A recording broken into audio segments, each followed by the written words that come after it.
साईं प्रणाम। City one में आपका स्वागत है। आप देख रहे हैं दिन भर। मैं हूं सुजीत सिंह। आइए अब नजर डाल लेते हैं आज की सुर्खियों पर। मुख्यमंत्री ने वीडियो कॉन्फ्रेंसिंग कर हर घर तिरंगा कार्यक्रम, IGRS व CM हेल्पलाइन के लंबित संदर्भ के संबंध में संबंधित कार्यों के साथ की समीक्षा। उत्तर प्रदेश अनुसूचित जाति वित्त एवं विकास निगम के अध्यक्ष ने प्रधानमंत्री अनुसूचित जाति अभ्युदय योजना की घोषणा। राष्ट्रीय ग्रामीण आजीविका मिशन के अंतर्गत बैंक शाखा प्रबंधकों का 1 दिवसीय वित्त एवं वित्तीय समावेशन पर उन्मुखीकरण प्रशिक्षण का हुआ आयोजन। उत्तर प्रदेश अनुसूचित जाति वित्त एवं विकास निगम के अध्यक्ष ने पत्रकार वार्ता कर दी जानकारी। कहा, केंद्र व प्रदेश सरकार लगातार अनुसूचित जाति के उत्थान के लिए है प्रयासरत। भवापार स्थित बाबा मंजेश्वर नाथ मंदिर पर उमड़ी श्रद्धालुओं की भारी भीड़। जय घोष के साथ सभी ने किया जलाभिषेक। नगर आयुक्त की अध्यक्षता में संबंधित कार्यों के साथ बैठक हुई संपन्न। अमृत सरोवर वृक्षारोपण लक्ष्य सहित अन्य कार्यों की गई समीक्षा। सहजनवा थाने की पुलिस ने हत्या के प्रयास के आरोप में वांछित चल रहे 2 शातिर अभियुक्तों को किया गिरफ्तार। जल्द ही राप्ती नदी तट पर सजी हुई बड़ी नावों के माध्यम से पर्यटकों व स्थानीय लोग मनोरम दृश्यों का उठाएंगे लाभ। पुलिस अधीक्षक दक्षिणी के नेतृत्व में शिव मंदिरों पर पुलिस के जवानों ने लिया सुरक्षा व्यवस्था का जायजा। चौरी थाने की पुलिस ने दुष्कर्म के आरोपी को किया गिरफ्तार। नगर निगम ने पालतू कुत्तों को लेकर एडवाइजरी की जारी। रजिस्ट्रेशन नहीं कराने वाले मालिकों पर लगेगा 5,000 का जुर्माना। और पुलिस उपाधीक्षक व बेलीपार थाना प्रभारी के नेतृत्व में चलाया गया सघन वाहन चेकिंग अभियान। मुंजेश्वर नाथ मंदिर पहुंचकर लिया गया सुरक्षा का जायजा। लखनऊ के 5 कालिदास मार्ग से वीडियो कॉन्फ्रेंसिंग कर मुख्यमंत्री योगी आदित्यनाथ ने आजादी के अमृत महोत्सव के अंतर्गत हर घर तिरंगा कार्यक्रम, IGRS व CM हेल्पलाइन के लंबित मामलों के संदर्भ में आयुक्त सभागार में संबंधित कार्यों के साथ समीक्षा बैठक की। समीक्षा के दौरान मुख्यमंत्री योगी आदित्यनाथ ने हर घर तिरंगा कार्यक्रम को लेकर कहा कि कार्यक्रम में अधिक से अधिक लोगों को जोड़ने व उनके घरों पर तिरंगा लगाए जाने को लेकर लोगों को जागरूक कर योजना के संबंध में विस्तृत जानकारी दी जाए। साथ ही IGRS व CM हेल्पलाइन में आने वाले मामलों को पूरी गंभीरता के साथ वादी की संतुष्टि को ध्यान में रखते हुए न्याय संगत कार्रवाई कर विस्तारित किया जाए। यह भी सुनिश्चित किया जाए कि मामले की कार्य की प्रगति क्या है और संबंधित जांच अधिकारी को भी दिशा निर्देशित किया जाए। इस दौरान ADG zone Akhil Kumar, DIG J Ravindra Gaur, मंडलायुक्त रवि कुमार NG, जिलाधिकारी कृष्णा करुणेश, SSP डॉक्टर गौरव ग्रोवर सहित अन्य संबंधित विभागों के अधिकारी मौजूद रहे।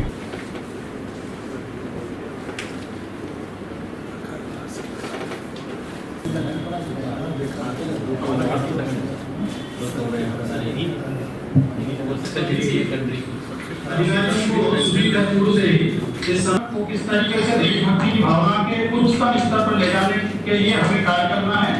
दूसरा, माननीय प्रधानमंत्री की प्रेरणा से 11 से 17 अगस्त तक तो स्वतंत्रता सप्ताह मनाया जाएगा और जो जन भागीदारी से 13 अगस्त से 15 अगस्त तक 3 दिन, इन 3 दिनों में सभी घरों में राष्ट्रीय ध्वज फहराना, इस प्रयास में सरकारी और निजी प्रतिष्ठान सभी को सम्मिलित किया जाना है।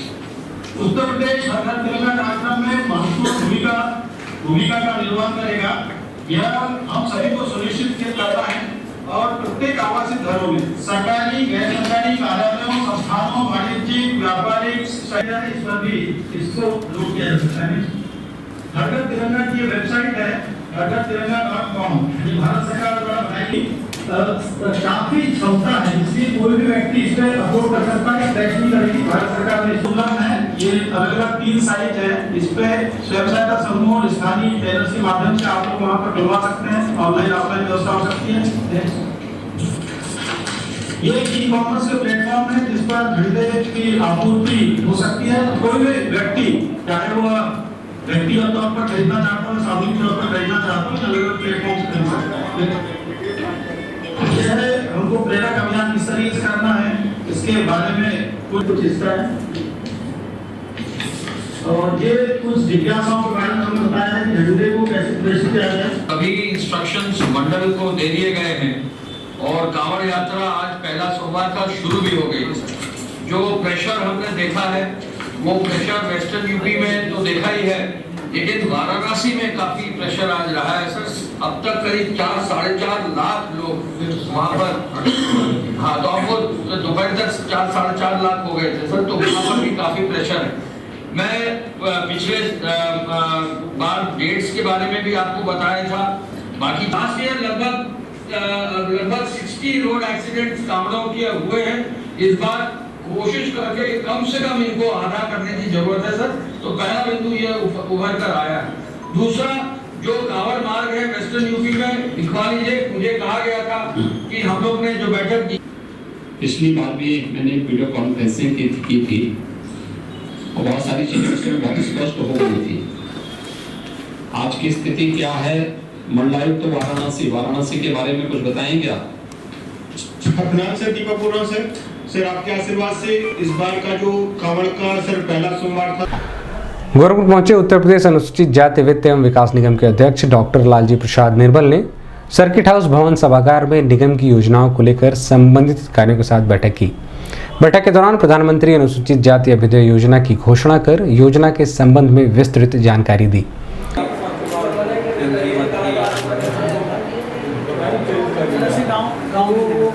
लगातार लोगों को दिया जाता है, तो जो सर्वे के अनुसार उसमें तो हमने संतुष्ट कर दिया सर, लेकिन ये कि इसमें 5 साल की योजना चलती है सर लगातार। विजिट करें, तैयार करके बताइए। अच्छा सही, हम आपको सर एक रिपोर्ट बना के बाकायदा फोटो सर आप उस पर कुछ आप बताएं सर। वसूली क्या स्थिति है? साहब कोई कोताही नहीं होनी चाहिए इस सब, क्योंकि प्रधानमंत्री के नाम से आप समझ सकते हैं कि मुख्यमंत्री जी बहुत गंभीरता से लेते हैं इसको। तो सर अब तक 3 महीने मिला के सर कि आप इस विचार करें। देखिए भाई, वो एक मुश्त योजना करा देते केस क्यों नहीं हुआ? मीटिंग में बात तो हुई थी इसकी करने की। नहीं ठीक है, इसको करवाते हैं, वो केस को करवाते हैं।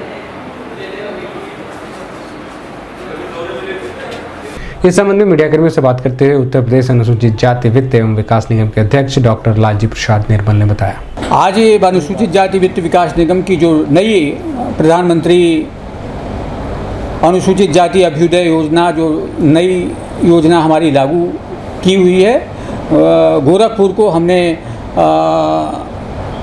उपयुक्त समझा, पवित्र नगरी है और यहीं से इसकी घोषणा की जाए, जिससे प्रदेश के अनुसूचित जाति के लोग इसे जान सकें और इसका लाभ ले सकें।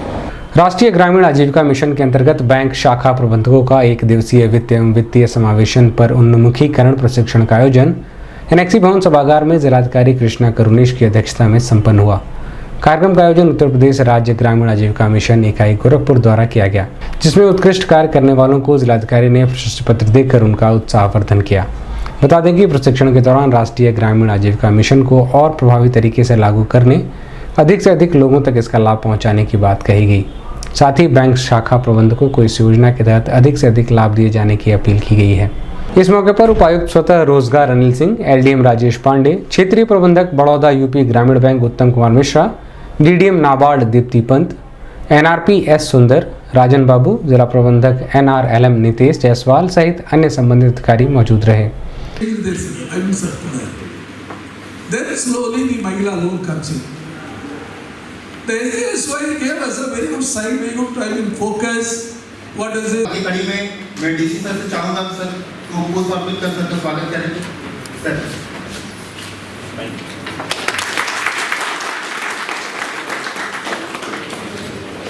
कुछ फॉर्मेलिटी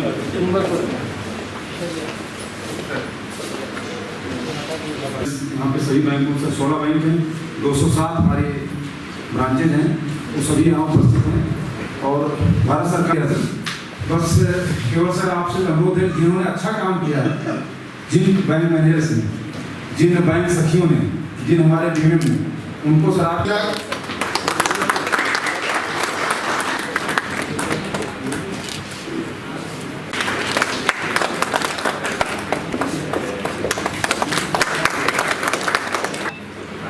वित्तीय समावेशन में प्रियंका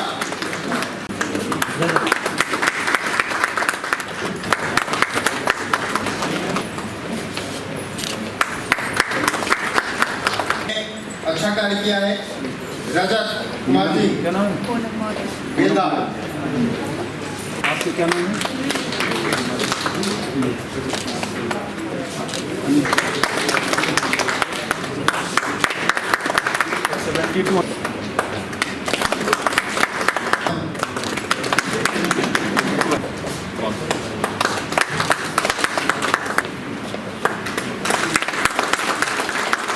इस संबंध में मीडिया कर्मियों से बात करते हुए जिलाधिकारी कृष्णा करुणेश ने बताया। बेसिकली ये एक स्कीम है जो हमारे यहाँ जैसे 16,000 के आसपास सेल्फ हेल्प ग्रुप बना हुआ है, लगभग 1.5 लाख महिलाएं जुड़ी हुई हैं। तो बैंक्स भी आए हुए हैं, बैंक्स वालों ने काफ़ी अच्छा काम किया है, जिसके कारण ये ग्रुप काफ़ी सहायता भी हुआ है। तो बेसिकली एक जॉइंट टाइप का वर्कशॉप था जिसमें हम लोगों को बता रहे हैं स्कीम में हो क्या रहा है और जो इश्यूज़ आते हैं बैंक की तरफ से या सेल्फ हेल्प ग्रुप वो भी डिस्कस किया जा रहा है, ताकि ये स्कीम को हम लोग और प्रभावी बना सकें और दोनों इसमें मिलजुल के अच्छा रिजल्ट दे सकें। इसी में कुछ लोगों को बैंक में जो अच्छा काम कर रहे हैं, जो सेल्फ हेल्प ग्रुप में अच्छा काम कर रहे हैं, सभी को सम्मानित भी किया गया। सर्किट हाउस सभागार में संबंधित विभागीय अधिकारियों के साथ बैठक कर उत्तर प्रदेश अनुसूचित जाति वित्त एवं विकास निगम के अध्यक्ष डॉक्टर लालजी प्रसाद निर्मल ने सभागार में पत्रकार वार्ता कर बताया कि केंद्र व प्रदेश सरकार लगातार अनुसूचित जाति के उत्थान को लेकर निरंतर प्रयासरत है, जिसका सार्थक परिणाम भी सामने आ रहा है। प्रधानमंत्री अनुसूचित जाति अभ्युदय योजना से अधिक अनुसूचित उद्यमियों को जोड़ने का कार्य कर उनके उद्योगों को बढ़ावा दिया जा रहा है। इस योजना का लाभ कोई भी अनुसूचित जाति का व्यक्ति ले सकता है। रोजगार से जोड़ने के लिए उत्तर प्रदेश अनुसूचित जाति वित्त एवं विकास निगम 1975 से कार्य कर रहा है। आज़ादी के बाद प्रधानमंत्री नरेंद्र मोदी जी के नेतृत्व में मुख्यमंत्री योगी आदित्यनाथ जी की प्रेरणा से एक अभूतपूर्व परिवर्तन हमारे निगम की योजनाओं में और अनुसूचित जातियों की रोजगार की दिशा में एक क्रांतिकारी कदम उठाया गया है, जिस पर पहली प्रेस मैं आपके बीच में कर रहा हूं। हमारी जो पात्रता थी उसमें अनुसूचित जाति का होना चाहिए। उसकी आय सीमा शहरी क्षेत्रों के लिए 56,000 और ग्रामीण क्षेत्रों के लिए 46,000 हुआ करती थी। अनुदान के रूप में हम लोग प्रति लाभार्थी 10,000 रुपये दिया करते थे, लेकिन अब हमारी केंद्र सरकार ने इसे पूरी तरह बदल दिया है।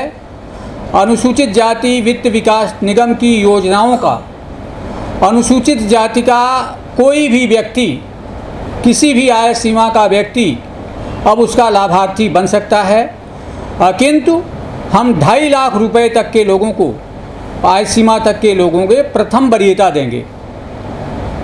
इस प्रकार से एक क्रांतिकारी परिवर्तन किया गया है और इसके पीछे आशय यह है कि अनुसूचित जातियों को सदियों की त्रासदी से बचाने के लिए उनको रोजगार से जोड़ा जाए और वे इन योजनाओं के माध्यम से छोटे रोजगारी नहीं बल्कि दलित उद्यमी, बड़े दलित उद्यमी बन सकते हैं।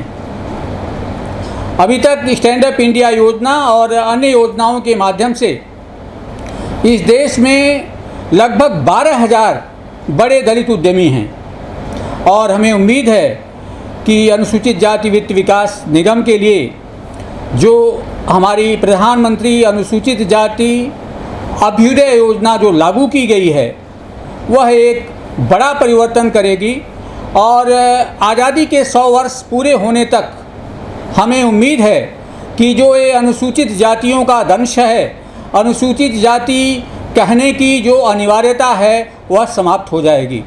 श्रावण मास के पहले सोमवार पर भौंवा पर स्थित प्रसिद्ध बाबा मुंजेश्वर नाथ मंदिर पर भक्तों की भारी भीड़ देखी गई। भक्तों ने क्रमबद्ध तरीके से बाबा मुंजेश्वर नाथ को जलाभिषेक, रुद्राभिषेक व दुग्धाभिषेक कर अपनी अपनी मनोवांछित मनोकामना की पूर्ति की। वहीं मंदिर प्रशासन द्वारा श्रद्धालुओं की सुविधाओं का विशेष ध्यान रखा गया।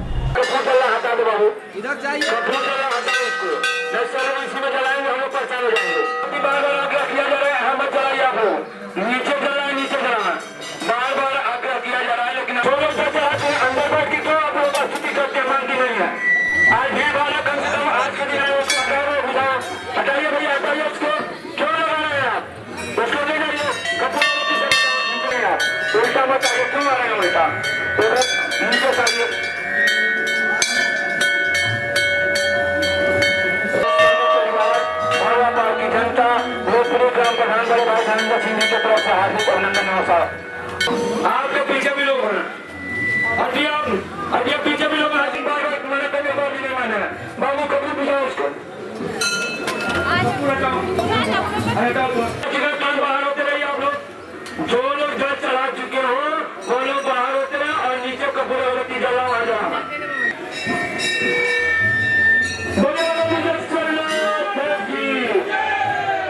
आप लोगों के सेवा में जनता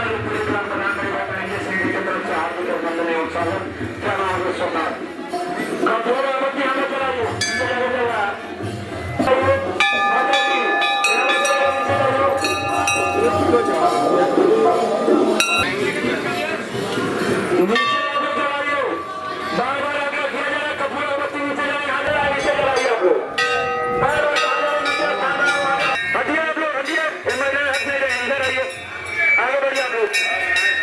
इस संबंध में सिटीवन संवाददाता से बात करते हुए मुंजेश्वर नाथ मंदिर के पुजारी संजय गिरी व महिला श्रद्धालुओं ने बताया। श्रावण मास में भगवान भोलेनाथ धरती पर रहते हैं, विराजमान रहते हैं। श्रावण मास में पूजा पाठ करने से सभी मनोकामनाएं पूर्ण होती हैं। बाबा मुंजेश्वर नाथ मंदिर पर किस मान्यता से लोग आते हैं?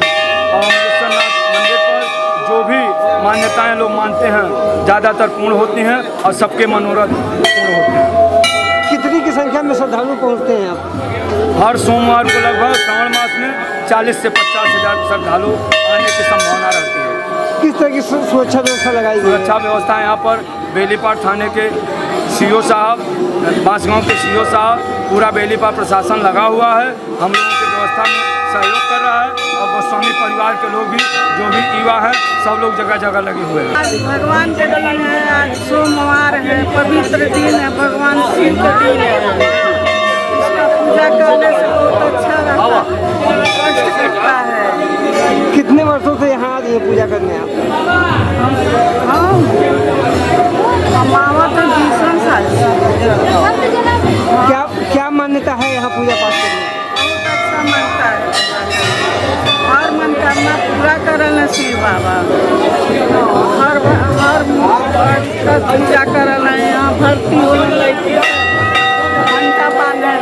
शासन के निर्देश के क्रम में नगर आयुक्त अविनाश कुमार सिंह की अध्यक्षता में नगर निगम के नए सदन भवन हॉल में संबंधित अधिकारियों के साथ बैठक की गई। बैठक के दौरान अमृत सरोवर वृक्षारोपण के लक्ष्य की प्राप्ति, आज़ादी का अमृत महोत्सव के तहत हर घर तिरंगा सहित अन्य विषयों को लेकर किए जा रहे कार्यों के संबंध में जानकारी प्राप्त की गई। वहीं मुख्यमंत्री योगी आदित्यनाथ के संभावित दौरे के दृष्टिगत भी चर्चा की गई। चर्चा के दौरान नगर आयुक्त ने मौजूद सभी संबंधित अधिकारियों से कहा कि शासन के निर्देश के क्रम में लक्ष्य के सापेक्ष प्राप्ति सुनिश्चित की जाए, जिससे योजनाओं का लाभ 100% स्थानीय लोगों को मिल सके। बैठक में अपर नगर आयुक्त दुर्गेश मिश्रा, उप नगर आयुक्त संजय शुक्ला, सहायक नगर आयुक्त अविनाश प्रताप सिंह सहित बड़ी संख्या में नगर निगम के अधिकारी मौजूद रहे। 9 वालों से लेकर उसको लगवा दीजिए, उसको ठीक है, उससे लगाते हैं, विज्ञापन करते हैं, करा लीजिए। हर घर तिरंगा है, वो सारी योजनाएं एक साथ चल रही है। इसमें जो भी हमें करना हो सब लोग लग के फाइनली करके एयरपोर्ट के सामने वाले खुला है, जानवर आ जाए, ठीक है, तो वहाँ भी उतना है भाई। इससे कि भाई बताओ कहाँ पेड़ दिखाएं, कोई नहीं बता पा रहा है कहाँ पेड़ दिखाएं, तो हम उनसे पूछ रहे हैं तुम बताओ कहाँ तुमने क्या किया, नोट हो रखा है।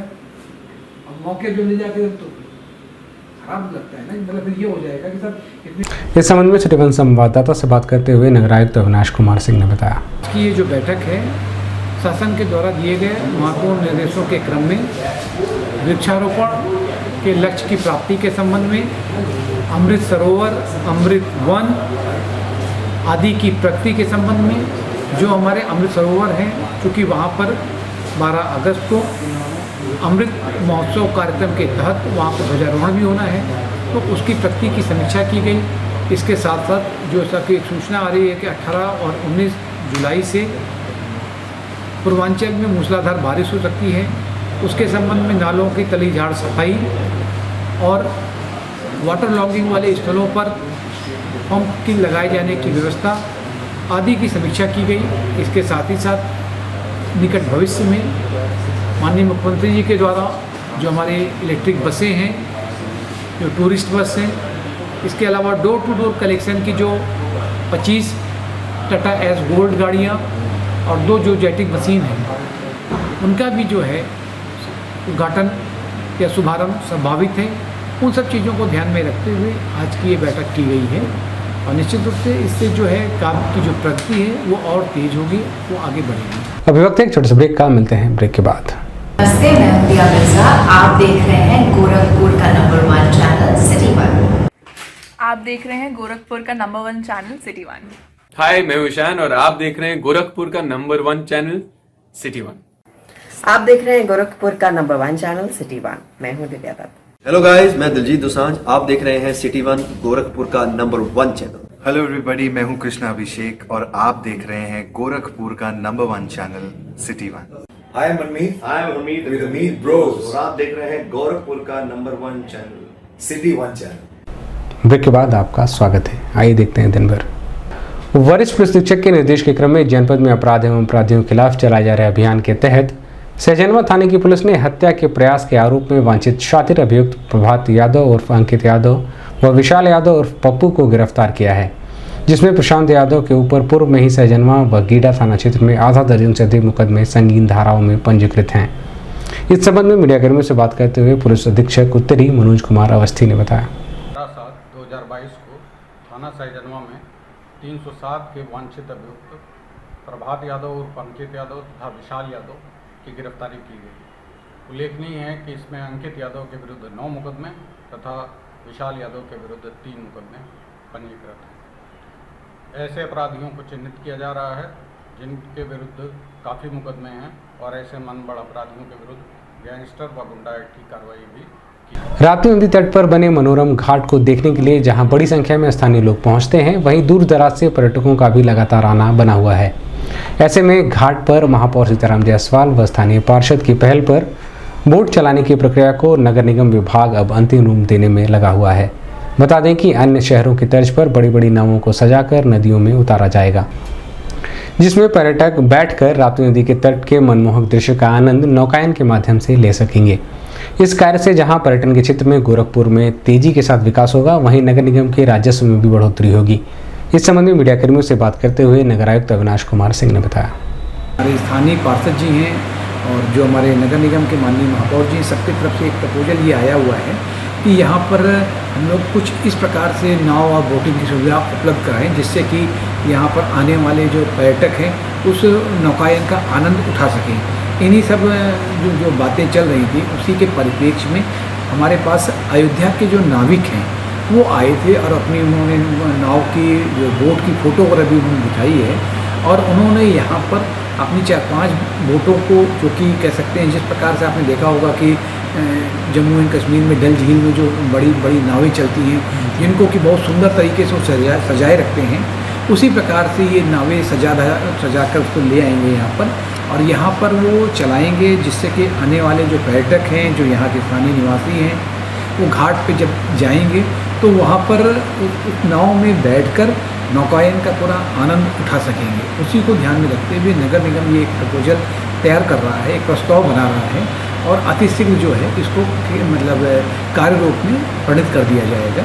और निश्चित रूप से इससे जो गोरखपुर के पर्यटन के नक्शे में बहुत ही तेज़ी से उभर कर सामने आ रहा है। बड़ी संख्या में यहाँ पर पूरे देश से और विदेश से भी पर्यटक आ रहे हैं। इन पर्यटकों को के आने से निश्चित रूप से जहाँ हमारे राजस्व में वृद्धि होगी, वहीं पर एक नई सभ्यता और संस्कृति के भी दर्शन होंगे। इस प्रकार से यहाँ पर जो नौकायन का भी कार्य जो शुरू किया जाएगा, इसकी वजह से इस सारी चीज़ों को पर्यटन को बढ़ावा मिलेगा और अन्य गोरखपुर की जो एक राजस्व है उसकी वृद्धि होगी, बेरोजगारों को रोजगार मिलेगा।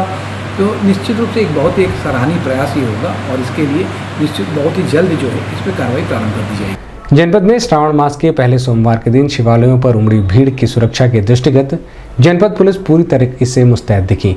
बता दें कि पुलिस अधीक्षक दक्षिणी अरुण कुमार सिंह के नेतृत्व में पुलिस बल के जवानों ने विभिन्न शिव मंदिरों पर पहुंचकर सुरक्षा व्यवस्था का जायजा लिया और संदिग्ध व्यक्ति या वस्तु को देखे जाने पर तत्काल पुलिस को सूचना देने की अपील की। वहीं मंदिरों पर सुरक्षा की दृष्टि से पुरुष व महिला पुलिस बल की तैनाती की गई है। साथ ही पीएससी के जवानों को भी तैनात कर दिया गया है।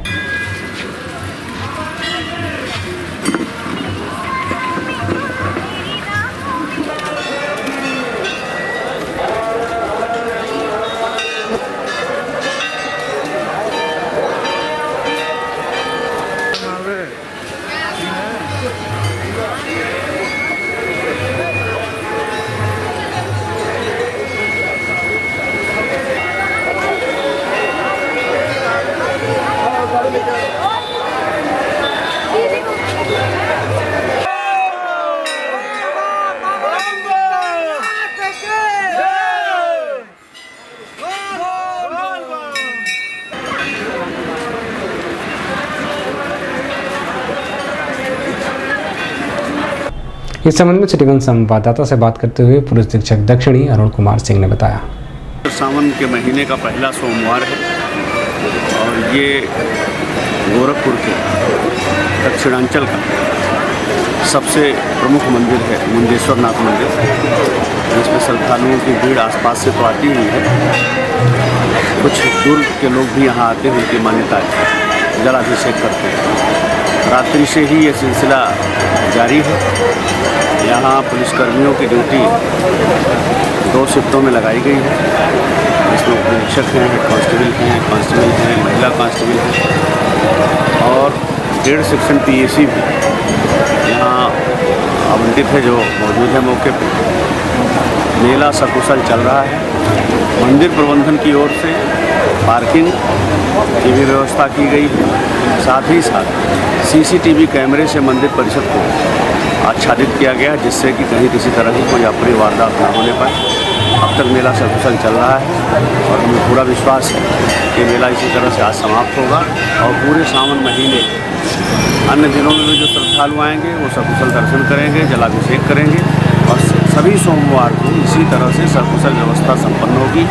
चौरी चौरा क्षेत्र में हुए दुष्कर्म की घटना में चौरी चौरा थाने की पुलिस ने त्वरित कार्रवाई करते हुए प्राप्त तहरीर के आधार पर सुसंगत धाराओं में अभियोग पंजीकृत कर अभियुक्त विक्की पासवान को गिरफ्तार किया है। इस संबंध में मीडिया कर्मियों से बात करते हुए पुलिस अधीक्षक उत्तरी मनोज कुमार अवस्थी ने बताया। 17/7/2022 को थाना चौरी चौरा पर यह सूचना प्राप्त हुई कि एक नाबालिग लड़की के साथ उसी के मोहल्ले के एक व्यक्ति द्वारा दुष्कर्म किया गया।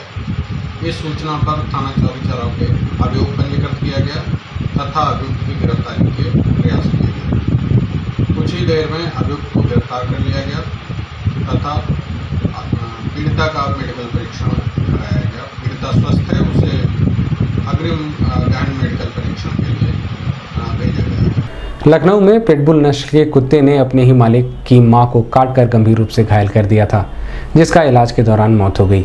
ऐसे में पालतू जानवरों को लेकर गोरखपुर नगर निगम प्रशासन ने भी एडवाइजरी जारी करते हुए जनपद वासियों से अपील की है कि देसी व विदेशी नस्ल के कुत्तों का रजिस्ट्रेशन नगर निगम में जरूर कराएं।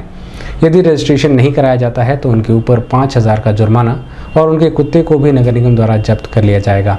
इस संबंध में मीडिया कर्मियों से बात करते हुए नगर आयुक्त अविनाश कुमार सिंह ने बताया।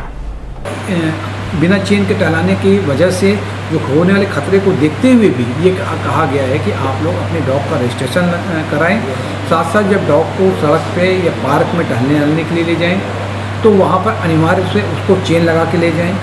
अपने पास एक छोटा सा थैला भी रखें, कपड़े का रखें, हाथों में दस्ताने हों, जिससे कहीं वो अगर पॉटी कर दे तो उस पॉटी को उठाकर वो झोले में भरकर उसको कहीं डस्टबिन में डाल दें, जिससे कि सड़कों पे गंदगी ना फैले या उसकी उस गंदगी की वजह से कोई संक्रामक बीमारी भी ना फैले। इन तमाम उद्देश्यों को लेकर नगर निगम की ये कोशिश है कि जितनी जल्दी हो सके सभी लोगों का एक डॉग का रजिस्ट्रेशन हो जाए, जिससे हमें मालूम चल सके कि किसके पास किस प्रजाति का डॉग है। अगर कोई जिससे कि निकट भविष्य में कहीं किसी प्रकार की कोई दिक्कत होती है और उसमें जब रजिस्ट्रेशन होगा तो उनको ये भी देना पड़ेगा कि उन्होंने अपने डॉग का रेबीज का इंजेक्शन या अन्य इंजेक्शन कब लगवाया है, क्योंकि ये आप जानते हो कि अगर रेबीज का इंजेक्शन नहीं लगा, कुत्ते ने काट लिया तो बहुत सी प्रॉब्लम खड़ी हो जाती है।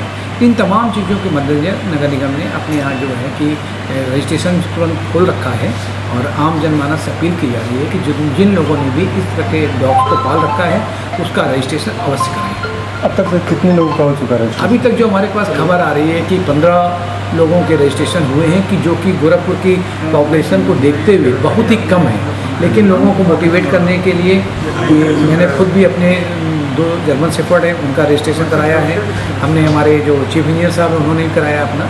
हम लोगों को मोटिवेट करने के लिए सभी लोगों की अनुरोध भी है तो जल्दी से जल्द अपने डॉग का रजिस्ट्रेशन अवश्य कराएं। रविवार की देर शाम बेलीपार थाना क्षेत्र के विभिन्न चौक चौराहों पर पुलिस उपाधीक्षक व बेलीपार थाना प्रभारी प्रशाली गंगवार के नेतृत्व में पुलिस टीम ने सघन वाहन चेकिंग अभियान चलाकर यातायात नियमों की अनदेखी करने वालों के खिलाफ कार्रवाई की। बता दें कि 3 सवारी, बिना हेलमेट आदि वाहन स्वामियों को रोककर उन्हें यातायात के नियमों का पालन करने की अपील की गई। वहीं बेलीपार थाना क्षेत्र के भवापार स्थित प्रसिद्ध बाबा मुंजेश्वर नाथ मंदिर पहुंचकर सुरक्षा व्यवस्था का जायजा लिया गया। साथ ही मंदिर प्रशासन से मंदिर परिसर में होने वाले कार्यक्रम के संबंध में जानकारी प्राप्त कर समुचित सुरक्षा व्यवस्था देने की बात कही गई।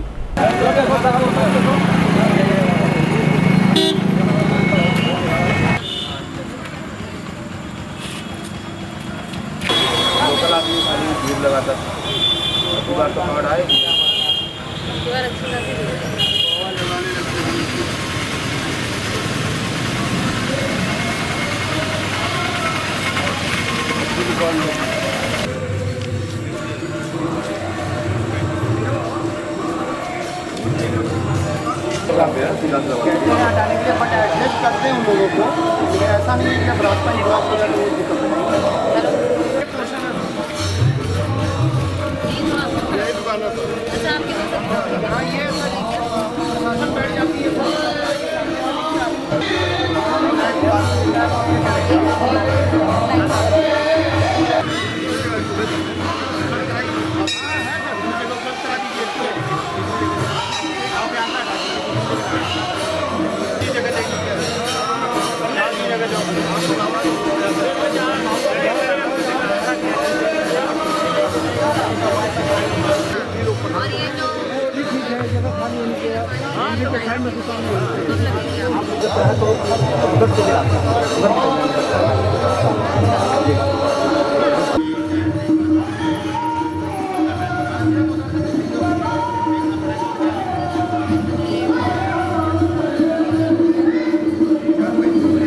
इस संबंध में श्रीवन संवाददाता से बात करते हुए पुलिस उपाधीक्षक व बेलीपार थाना प्रभारी प्रशाली गंगवार ने बताया कि बड़लगंज से पानी उठाते हैं और यहाँ पर आके चढ़ाते हैं।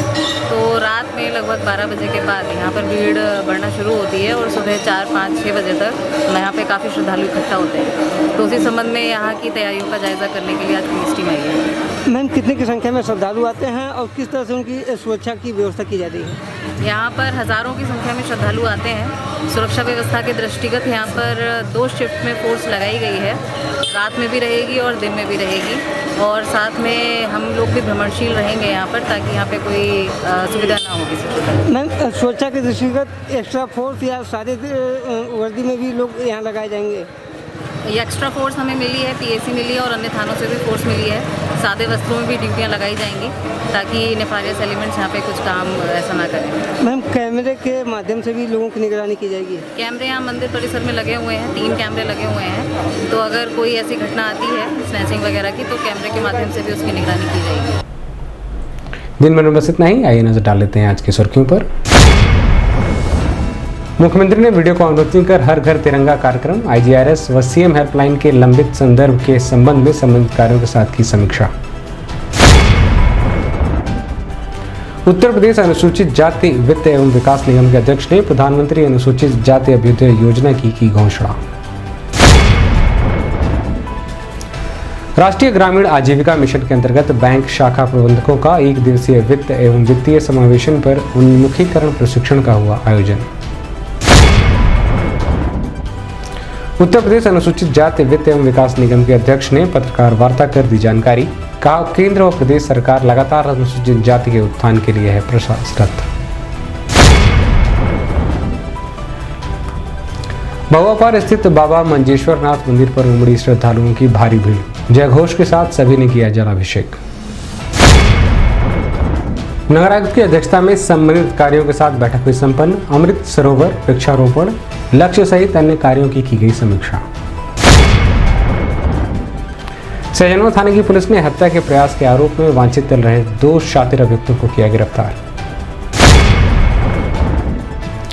जल्द ही राप्ती नदी तट पर सजी हुई बड़ी नावों के माध्यम से पर्यटकों व स्थानीय लोग मनोरम दृश्यों का उठाएंगे लाभ। पुलिस अधीक्षक दक्षिणी के नेतृत्व में शिव मंदिरों पर पुलिस के जवानों ने लिया सुरक्षा व्यवस्था का जायजा। चौरी थाने की पुलिस ने दुष्कर्म के आरोपी को किया गिरफ्तार। नगर निगम ने पालतू कुत्तों को लेकर एडवाइजरी की जारी। रजिस्ट्रेशन नहीं कराने वाले मालिकों पर लगेगा 5,000 का जुर्माना। और पुलिस उपाधीक्षक व बेलीपार थाना प्रभारी के नेतृत्व में चलाया गया सघन वाहन चेकिंग अभियान। मुंजेश्वर नाथ मंदिर पहुंचकर लिया गया सुरक्षा का जायजा। अगले अंक में आपसे फिर मुलाकात होगी। साईं प्रणाम।